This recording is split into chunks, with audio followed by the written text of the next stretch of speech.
Vejam, houve uma mensagem pouco antes da retirada da igreja. Sempre tem de haver.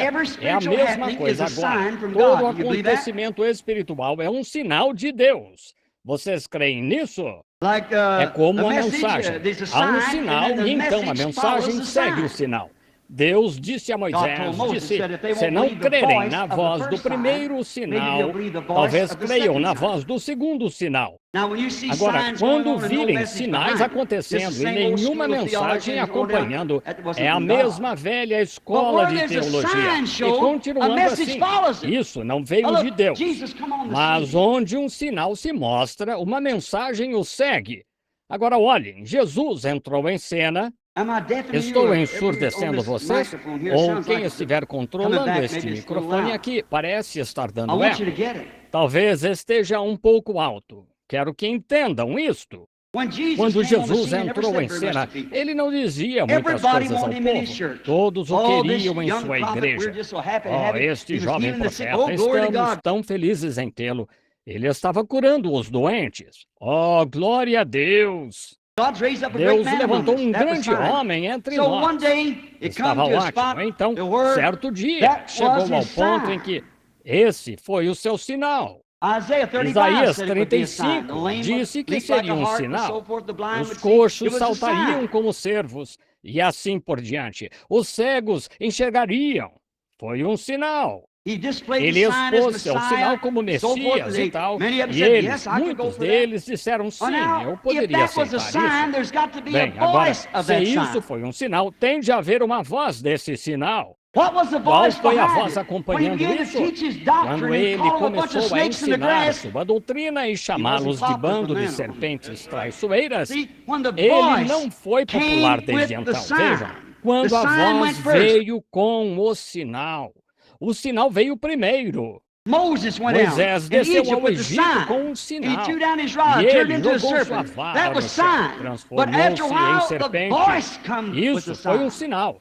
Mas pouco depois, a voz veio com o sinal. Então, foi diferente. Vejam, eles não querem isso. A voz tem de seguir um sinal. E em nenhum outro tempo poderia ter vindo, senão naquele tempo, pois era tempo das Escrituras se cumprirem. Vejam o que ele lhe disse na sarça ardente. Vi os gemidos e ouvi os do meu povo, e vi suas aflições pelos exatores do Egito, e lembro-me da minha promessa que fiz a Abraão. Os 400 anos haviam acabado, e ele disse a Abraão que eles estariam lá. Vejam, não poderia acontecer em nenhum outro tempo. Moisés teve de vir exatamente naquele tempo. O grande relógio de Deus marca a hora perfeitamente. Não estará um minuto adiantado, nem um minuto atrasado. Será exatamente na hora certa. Bem, então vejam, tudo estava funcionando certinho. Não poderia vir em outros tempos. Tampouco essas coisas poderiam vir em outros tempos. E isso não poderia ter acontecido nos dias de Lutero. Não poderia ter acontecido nos dias de Wesley, nos dias dos batistas ou metodistas em seus dias. Isso não poderia ter acontecido. Tem de vir agora. Israel tem de ser uma nação. As igrejas têm de ser como são agora. Tinha de haver uma terceira mensagem, uma terceira era da igreja. Tinha de haver uma Laodiceia. Não poderia se formar até os pentecostais terem vindo e feito tudo o que puderam e sair e se organizar e fazer o que fizeram. Então tem de vir. Então vem o Senhor. Quando o expulsam da igreja, ele é a palavra.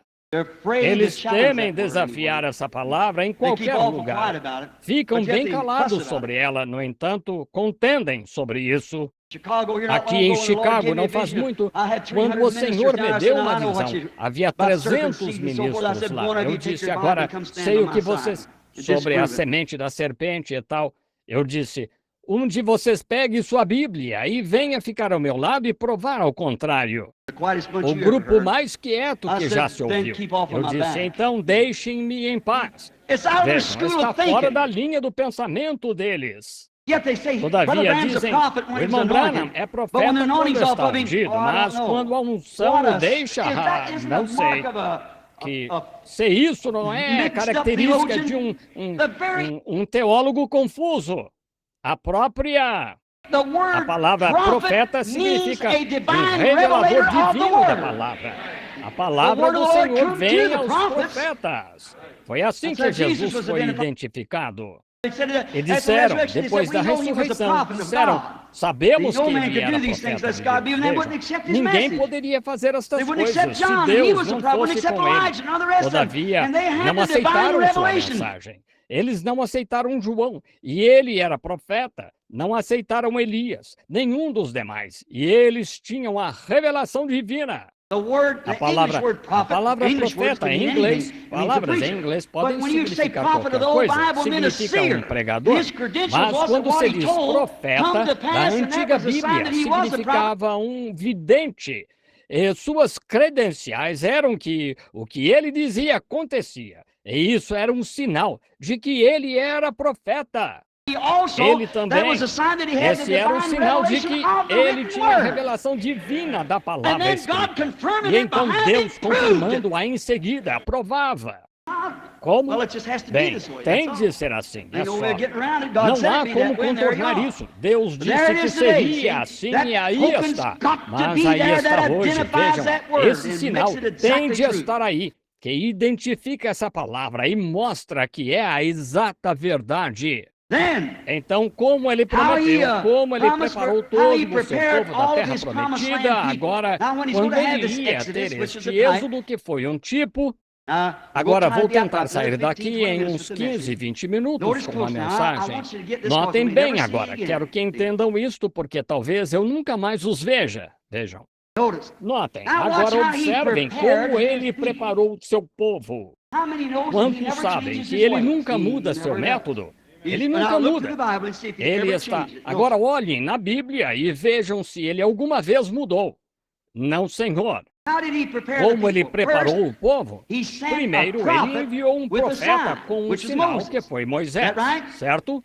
E o sinal tinha uma mensagem. Uma mensagem para se aprontarem. Eles estavam indo para a terra que foi prometida. Então ele teve a identificação deste profeta, que uma luz estava por cima dele, uma coluna de fogo seguia este profeta, sabemos disso. Atravessou o deserto com Moisés, sabemos disso. E então ele lhes deu um sinal como garantia de que não teriam de ficar com medo, abalados e nervosos, quando ele disse, vendo eu esse sinal, passarei por cima de vós. Notem como ele fez agora.